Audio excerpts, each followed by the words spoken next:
Tu cerebro no quiere que cambies, y esta es la razón. Hay algo que pocas personas entienden realmente sobre el cambio personal. Muchas veces creemos que no avanzamos porque somos flojos, débiles o porque nos falta disciplina. Pero la neurociencia moderna muestra algo mucho más profundo. Tu cerebro no está diseñado para hacerte feliz, está diseñado para mantenerte vivo. Y para el cerebro lo conocido casi siempre se siente más seguro que lo desconocido, incluso cuando lo conocido te hace sufrir.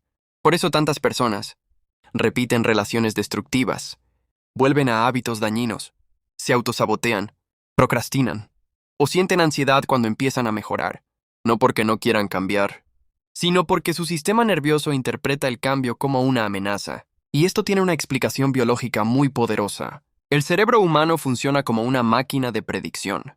Todo el tiempo intenta anticipar qué va a pasar, cómo reaccionar, qué evitar y cómo ahorrar energía. Mientras más repetimos una conducta, más automática se vuelve. Las neuronas que se activan juntas, se conectan juntas. Esto se conoce como neuroplasticidad. Cada pensamiento repetido, cada emoción frecuente y cada patrón conductual fortalece circuitos neuronales específicos. Es decir, si una persona pasa años viviendo en ansiedad, crítica, abandono o caos emocional, su cerebro comienza a normalizar ese estado. Literalmente aprende ese funcionamiento. Por eso algunas personas sienten incomodidad cuando la vida empieza a ir bien, porque la calma puede sentirse extraña para un cerebro acostumbrado a la supervivencia. Y aquí ocurre algo fascinante. El cerebro no distingue perfectamente entre lo familiar y lo saludable. Solo distingue lo conocido y lo desconocido.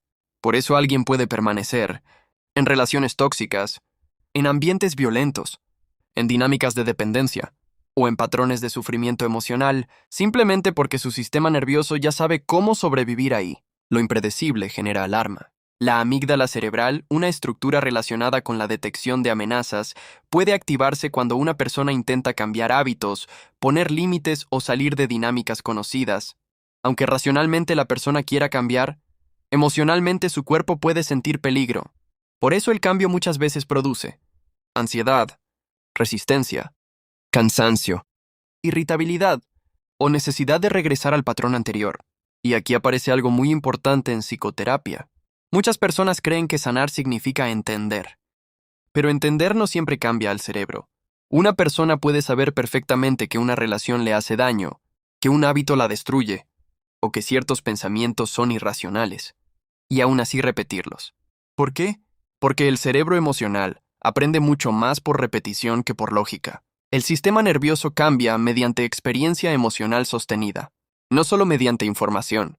Por eso la psicoterapia profunda no consiste únicamente en hablar. Consiste en crear nuevas experiencias internas.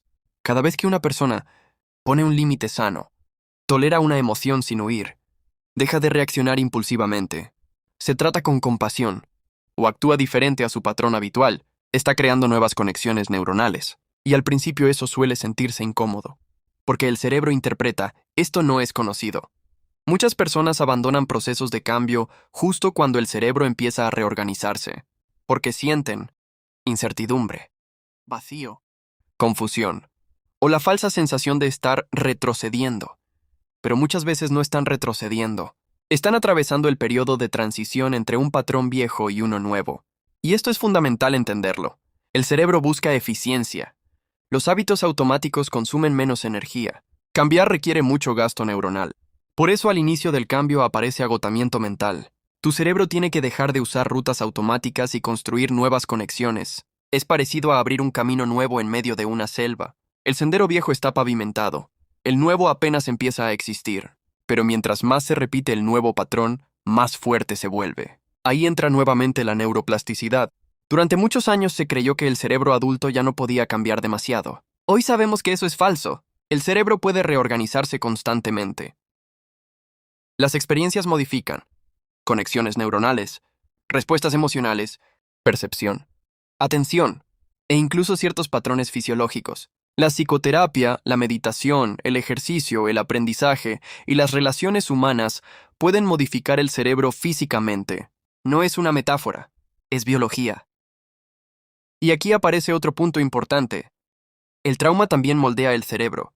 Una infancia marcada por crítica, abandono, violencia, imprevisibilidad o invalidación emocional puede hacer que el sistema nervioso viva en estado constante de alerta.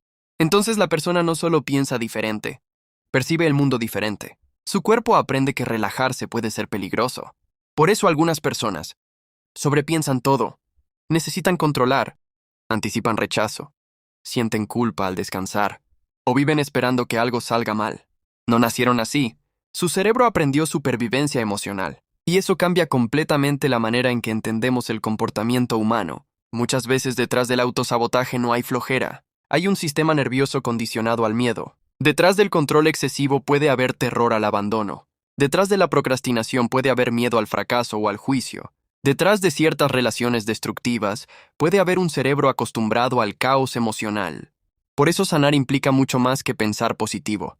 Sanar implica enseñarle al sistema nervioso que ya no está en peligro, y eso toma tiempo, porque el cerebro cambia por repetición, seguridad y experiencia emocional consistente. La transformación profunda suele ser lenta, porque el cerebro necesita comprobar muchas veces que el nuevo camino es seguro. Y quizá una de las ideas más importantes de la neurociencia moderna es esta.